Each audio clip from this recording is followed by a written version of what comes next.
യേശുക്രിസ്തുവിൻ്റെ പരിശുദ്ധമായ നാമത്തിൽ എല്ലാ പ്രിയപ്പെട്ടവർക്കും മോണിഡുവിൻ്റെ പുതിയൊരു പ്രഭാത വചന ധ്യാനത്തിലേക്ക് സ്വാഗതം.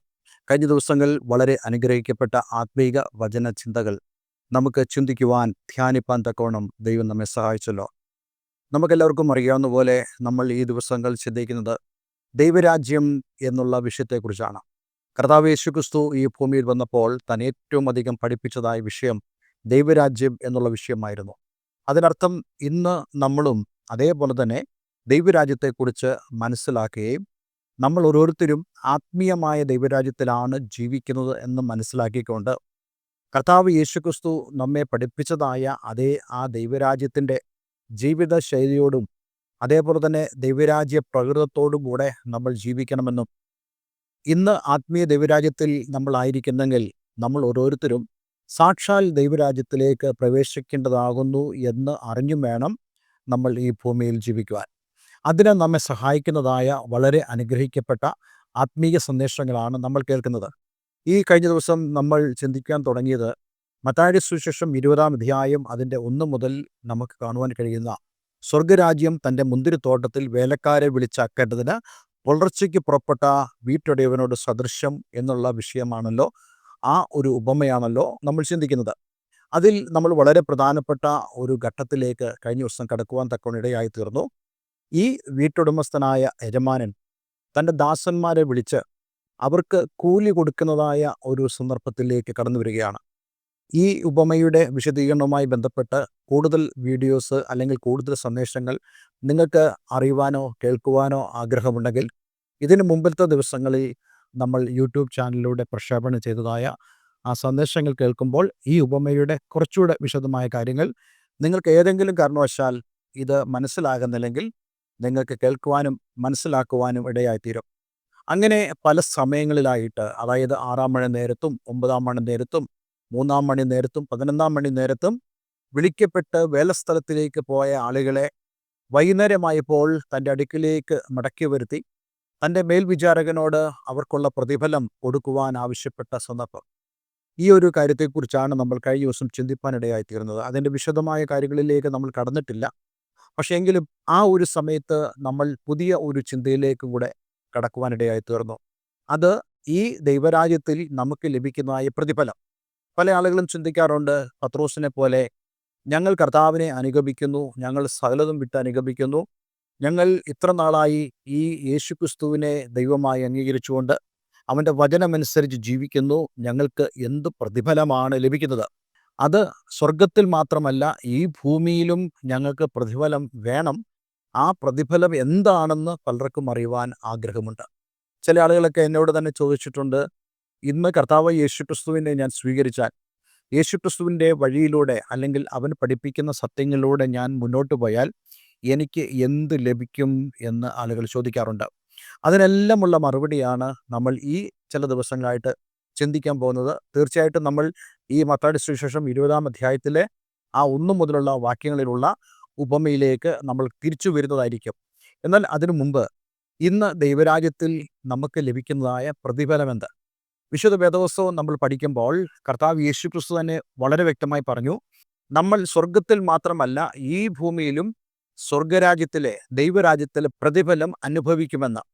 അപ്പോൾ അങ്ങനെയാണെങ്കിൽ നമ്മൾ ഓരോരുത്തരും നമുക്ക് ലഭിക്കുന്നതായ പ്രതിഫലം എന്താണെന്നുള്ളത് നമ്മൾ മനസ്സിലാക്കേണ്ടതായിട്ടുണ്ട്. ഇതിൽ ആദ്യം തന്നെ ഞാൻ നിങ്ങളോട് സംസാരിക്കാൻ ആഗ്രഹിക്കുന്നത് നമ്മുടെ രക്ഷ എന്ന ദാനമാണ്. അതായത് ദൈവം നമുക്ക് ഈ ദൈവരാജ്യത്തിൽ നൽകുന്നതായ ഏറ്റവും പ്രധാനപ്പെട്ട ഗിഫ്റ്റ്, ദാനം എന്ന് പറയുന്നത് രക്ഷ എന്നുള്ള ദാനം. ഒരുപക്ഷെ ഞാൻ ഈ കാര്യം നിങ്ങളോട് സംസാരിക്കുമ്പോൾ നിങ്ങൾ ചിന്തിക്കുമായിരിക്കും, രക്ഷ അതാർക്ക് വേണം? എന്തുകൊണ്ട് മനുഷ്യർക്ക് രക്ഷ ആവശ്യമാണ്? എന്തുകൊണ്ടെന്നാൽ മനുഷ്യർ എല്ലാവരും തന്നെ ശിക്ഷിക്കപ്പെട്ടിരിക്കുന്നു. കാരണം എല്ലാ മനുഷ്യരും പാപികളാണെന്ന് വിശുദ്ധ വേദപുസ്തകം പറയുന്നു. കാരണം ദൈവത്തിൻ്റെ നോട്ടത്തിൽ എല്ലാവരും പാപികളാണ്. അപ്പോൾ അവർക്കുള്ള ശിക്ഷ എന്ന് പറയുന്നത് റോമാലേഖനം 6-ാം അധ്യായം 23-ാം വാക്യത്തിൽ നമ്മൾ വായിക്കുന്ന പോലെ, പാപത്തിന് ശമ്പളം മരണമത്രേ, എല്ലാവരും മരണത്തിന് വിധിക്കപ്പെട്ടവരാണ്. ഇന്ന് നമുക്കറിയാം, ഒരു വ്യക്തി അദ്ദേഹം ഒരു കേസിൽ പെട്ടാൽ, ഒരു ക്രിമിനൽ ആക്ടിവിറ്റിയിൽ അദ്ദേഹം പെട്ടാൽ അദ്ദേഹത്തിന് ഉള്ളതായ അവകാശമാണ് അവന് ശിക്ഷ ലഭിക്കുക എന്നുള്ളത്. നമ്മളെല്ലാവരും അവനെ കുറ്റപ്പെടുത്തും. യെസ്, അവൻ ജയിലിൽ പോകും, അവൻ ശിക്ഷ അനുഭവിക്കേണ്ടതായിട്ട് വരും. അപ്പോൾ താൻ ആ ഒരു കുറ്റം ചെയ്തതുകൊണ്ട് ശിക്ഷയ്ക്ക് അർഹനാണ് എന്നുള്ളതായ ഒരു പൊതുപ്രഖ്യാപനം നമുക്കവിടെ കാണുവാൻ കഴിയും. ഇതേപോലെ തന്നെ മനുഷ്യർക്കാർക്കും അതിനെക്കുറിച്ച് ബോധമില്ലെങ്കിലും ദൈവത്തിൻ്റെ അടുക്കിലേക്ക് കടന്നു വരുന്ന ഒരു വ്യക്തിയോട് സുവിശേഷം പ്രസംഗിക്കുമ്പോൾ വളരെ വ്യക്തമായി പരിശുദ്ധാത്മാവ് ആ വ്യക്തിയെ ബോധ്യപ്പെടുത്തുന്ന ഒരു കാര്യമുണ്ട്. നിങ്ങൾ ശിക്ഷയ്ക്ക് അർഹനാണ്, നിങ്ങൾ പാപിയാണെന്നുള്ള ബോധം ആ വ്യക്തിയിൽ വരുത്തുമ്പോൾ ആ വ്യക്തിക്ക് രക്ഷയെക്കുറിച്ചുള്ള ഒരു ചിന്തയുണ്ടാകും.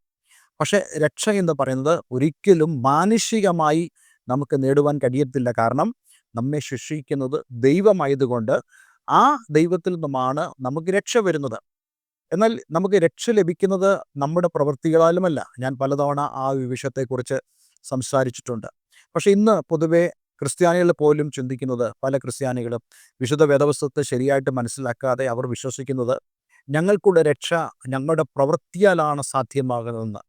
ഒരുപക്ഷെ മല കയറിയാലോ, അല്ല ഏതെങ്കിലും പുണ്യസ്ഥലങ്ങൾ സന്ദർശിച്ചാലോ, ഏതെങ്കിലും വിശുദ്ധൻ്റെ എന്ന് ആരോപിക്കപ്പെടുന്നതായ ഒരു കബറിടം സന്ദർശിച്ചാലോ ഞങ്ങൾക്ക് രക്ഷ പ്രാപിക്കാം എന്നുള്ളത് എങ്ങനെയോ അറിഞ്ഞോ അറിയാതെയോ ക്രൈസ്തവരുടെ ഇടയിൽ പോലും നൂണ് കടന്നിട്ടെന്നുള്ള കാര്യം നമ്മൾ മറന്നു പോകരുത്. പക്ഷേ വിശുദ്ധ വേദപുസ്തകം വളരെ വ്യക്തമായി അത് ക്രൈസ്തവരുടെ മതമല്ല, അത് എല്ലാ മാനവ കുലത്തോടും ദൈവത്തിൻ്റെ വചനം പ്രഖ്യാപിക്കുന്ന ഒരു കാര്യമുണ്ട്. രക്ഷ എന്ന് പറയുന്നത് കർത്താവായ യേശുക്രിസ്തുവിലൂടെ മാത്രമാണ്. ആ രക്ഷയ്ക്ക് വേണ്ടി നമ്മൾ നയാ പൈസ മുടക്കേണ്ട, ആ രക്ഷയ്ക്ക് വേണ്ടി നമ്മൾ യാത്രകൾ ചെയ്യേണ്ട, തീർത്ഥാടനങ്ങൾക്ക് പോകണ്ട, നമ്മളെ പണം വാരി വലിച്ച് നമ്മൾ എറിഞ്ഞു കൊടുക്കേണ്ടതായിട്ടുള്ള കാര്യമില്ല. രക്ഷിക്കപ്പെടുവാൻ ഏക മാർഗം എന്ന് പറയുന്നത് കർത്താവായ യേശുക്രിസ്തുവിൽ വിശ്വസിക്കുക, എന്നാൽ നീയും നിൻ്റെ കുടുംബവും രക്ഷ പ്രാപിക്കും. വിശുദ്ധ ബൈബിൾ രക്ഷ എന്ന ദാനത്തെക്കുറിച്ച് വളരെ വ്യക്തമായി പറയുന്ന ഒരു വേദഭാഗം ഞാൻ നിങ്ങളെ വായിച്ച് കേൾപ്പിച്ചിട്ട് നമ്മൾ ഇന്നത്തെ ഈ സന്ദേശം ഇവിടെ അവസാനിപ്പിക്കുകയാണ്. എഫേസ്യ ലേഖനം 2-ാം അധ്യായം അതിൻ്റെ 8-9 വാക്യങ്ങൾ. കൃപയാലല്ലോ നിങ്ങൾ വിശ്വാസം മൂലം രക്ഷിക്കപ്പെട്ടിരിക്കുന്നത്, അതിനും നിങ്ങൾ കാരണമല്ല, ദൈവത്തിൻ്റെ ദാനമത്രേ ആകുന്നു. ആരും പ്രശംസിക്കാതിരിപ്പാൻ പ്രവൃത്തികളും കാരണമല്ല. ഇവിടെ വളരെ വ്യക്തമായി പറയുന്നത് നിങ്ങളൊന്ന് ശ്രദ്ധിക്കണമേ. നമ്മൾ 8-ാമത്തെ വാക്യത്തിൽ ഇങ്ങനെയാണ് വായിച്ചത്, കൃപയാലല്ലോ നിങ്ങൾ വിശ്വാസം മൂലം രക്ഷിക്കപ്പെട്ടിരിക്കുന്നത്. കൃപയാലാണ് നമുക്ക് രക്ഷ ലഭിക്കുന്നത്. അതിനർത്ഥം രക്ഷ എന്നത് സൗജന്യമായ ദൈവത്തിൻ്റെ ദാനമാണ്. ആർക്കാണ് ലഭിക്കുന്നത്? രക്ഷയ്ക്കായി അവൻ്റെ അടുക്കിലേക്ക് ഓടി വരുന്ന ഏതൊരു വ്യക്തിക്കും ഈ രക്ഷ സൗജന്യമായും കൃപയാലും ദൈവത്തിൻ്റെ പ്രസാദത്താലും ആ വ്യക്തിക്ക് ലഭിക്കുവാനിടയായിത്തീർന്നു. ആരാണ് ഓടി വരുന്നത്? തങ്ങൾ പാപികളാണ് എന്ന് ദൈവം മുമ്പാകെ ബോധ്യം വന്നവരായ ആളുകൾ, പരിശുദ്ധാത്മാവ് അവർ പാപികളാണെന്ന് അവരെ കുറ്റപ്പെടുത്തി കഴിയുമ്പോൾ അവർ രക്ഷയ്ക്ക് വേണ്ടി യേശുക്രിസ്തുവിന്റെ അടുക്കിലേക്ക് ഓടി വരുവാനിടയായിത്തീരും. അങ്ങനെ ഓടി വരുന്നവരായ വ്യക്തികൾ തിരിച്ചറിയേണ്ടതായ വളരെ പ്രധാനപ്പെട്ട കാര്യമാണ് ഇവിടെ പറയുന്നത്. നിങ്ങൾ രക്ഷ പ്രാപിക്കുന്നത് വിശ്വാസം മൂലമാണ്. ഏതാണ് വിശ്വാസം? ദൈവപുത്രനിലുള്ള വിശ്വാസം.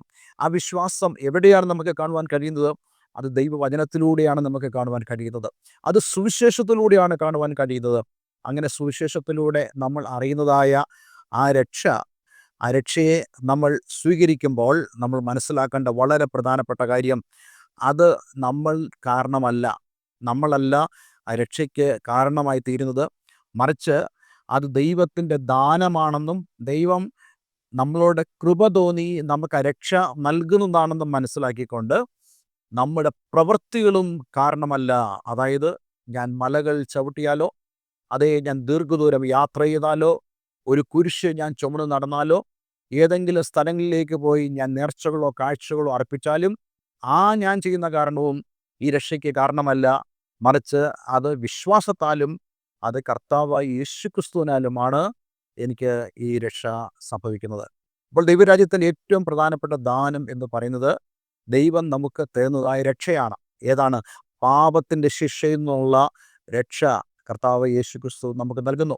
അങ്ങനെ നമ്മൾ രക്ഷ പ്രാപിക്കുമ്പോൾ ഒരു കുറ്റവാളിക്ക് തൻ്റെ ആ തെറ്റിൽ നിന്നും തനിക്ക് രക്ഷ കിട്ടിക്കഴിയുമ്പോൾ തനിക്കുണ്ടാകാവുന്ന ആ സന്തോഷം, അതിനേക്കാൾ ഉപരിയായ സന്തോഷം, രക്ഷയുടെ സന്തോഷം നമ്മുടെ ഉള്ളിൽ വന്നറിയുവാനും ആ സന്തോഷത്താൽ നമ്മൾ ഈ ആത്മീയ ദൈവരാജ്യത്തിൽ ജീവിക്കുവാനും സാധിക്കും. അതുകൊണ്ട് ഇന്ന് ഞാൻ നിങ്ങളോട് പറയാൻ ആഗ്രഹിക്കുന്നത്, ദൈവരാജ്യത്തിൽ നമുക്ക് ഏറ്റവും സന്തോഷം പകരുന്നതായ ഒരു കാര്യം നമുക്ക് ലഭിക്കുന്നതായ രക്ഷയാണ്. പക്ഷെ നിർഭാഗ്യവശാൽ പറയട്ടെ, അനേക ക്രൈസ്തവർക്ക് പോലും ഈ രക്ഷയെക്കുറിച്ചുള്ള അറിവില്ല. ആ രക്ഷയുടെ സന്തോഷമില്ല. കാരണം അവർ രക്ഷ അനുഭവിക്കുന്നില്ല. അവർ കർത്താവ് യേശുക്രിസ്തു അവർക്ക് നൽകിയ രക്ഷയെക്കുറിച്ച് അവർക്ക് ബോധമില്ല. എന്ന് മാത്രമല്ല, തങ്ങൾ പാപികളാണെന്നുള്ള ആ ഒരു ബോധവും അവർക്കില്ല. അവർ ദൈവത്തിൻ്റെ പരിശുദ്ധാത്മാവിന് കീഴ്പ്പെടുവാനോ വിധേയപ്പെടുവാനോ കഴിവില്ലാത്തവരായതുകൊണ്ട് അവർക്ക് ഈ രക്ഷയുടെ ആ ദാനം അനുഭവിക്കുവാനോ അതിൻ്റെ സന്തോഷത്തിലേക്ക് കടക്കുവാനോ കഴിയുന്നില്ല. അതുകൊണ്ട് ഇന്നലെ കേൾക്കുന്ന ഓരോ പ്രിയപ്പെട്ടവരോടും ഞാൻ പറയട്ടെ, നിങ്ങൾക്ക് ലഭിച്ചതായ ഏറ്റവും വലിയ ദൈവദാനം എന്ന് പറയുന്നത് നിങ്ങൾക്ക് ദൈവം നൽകിയതായ രക്ഷയാണ്.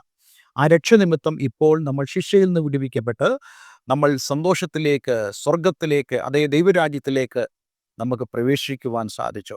ഇന്നലെ കേൾക്കുന്ന ആരെങ്കിലും അപ്രകാരമുള്ള ആ രക്ഷയുടെ അനുഭവത്തിലേക്ക്, നിങ്ങളുടെ ജീവിതത്തിൽ പാപത്തിൻ്റെ പിടിയിൽ നിന്നുള്ള ആ വിടുതലിലേക്ക്, അതേ സാത്താൻ്റെ ആ ആധിപത്യത്തിൽ നിന്നും നിങ്ങൾ വിടുവിക്കപ്പെട്ടിട്ടില്ലെങ്കിൽ, ഇന്ന് കർത്താവായ യേശുക്രിസ്തു മുഖാന്തരം നിങ്ങൾക്ക് ഈ രക്ഷയിലേക്ക് വരുവാൻ സാധിക്കും. അതിനുവേണ്ടി ഞാൻ നിങ്ങളെല്ലാവരെയും ആഹ്വാനം ചെയ്യുന്നു. അതേപോലെ തന്നെ ദൈവരാജ്യത്തിലേക്ക് രക്ഷയ്ക്കായി ഓടി വന്നവരായ, രക്ഷ പ്രാപിച്ചവരായ ആളുകൾ ഓരോരുത്തരും തങ്ങളെ തന്നെ ഒന്ന് പരിശോധിക്കണം. ഞാൻ ആ രക്ഷയുടെ അനുഭവത്തിലാണോ നിൽക്കുന്നത്? അപ്പോൾ ദൈവരാജ്യത്തിൽ ഈ രക്ഷയുടെ അനുഭവം പ്രാപിച്ച ആളുകൾക്ക് മാത്രമേ സന്തോഷിക്കുവാനും അതേപോലെ തന്നെ ദൈവം ഒരുക്കുന്ന സാക്ഷാൽ ദൈവരാജ്യത്തെക്കുറിച്ചുള്ള ആ പ്രധാനപ്പെട്ട ചിന്തയിലേക്ക് അവർക്ക് പ്രവേശിക്കാൻ കഴിയുള്ളൂ. അതുകൊണ്ട് ഇന്ന് നമുക്ക് നമ്മെ തന്നെ ഒന്ന് സമർപ്പിക്കാം. രക്ഷയുടെ അനുഭവത്തിലേക്ക് ഇതുവരെയും കടന്നു വരാൻ കഴിയാത്തവർ എന്നോടുകൂടെ ഒന്നിച്ച് പ്രാർത്ഥിക്കുക. നിങ്ങൾക്ക് കൂടുതൽ കാര്യങ്ങൾ ഇത് സംബന്ധിച്ച് അറിയണമെങ്കിൽ ദയവായി എന്നെ വിളിക്കുക. ഒരു വാക്ക് പ്രാർത്ഥിക്കാം. സ്വർഗീയ പിതാവേ, ഇന്ന് ഞങ്ങൾ കേൾപ്പിച്ച വളരെ മനോഹരമായ സന്ദേശത്തിനായി സ്തോത്രം. ആത്മീയ ദൈവരാജ്യത്തിൽ ഞങ്ങൾക്ക് രക്ഷ എത്രത്തോളം പ്രാധാന്യമാണ്.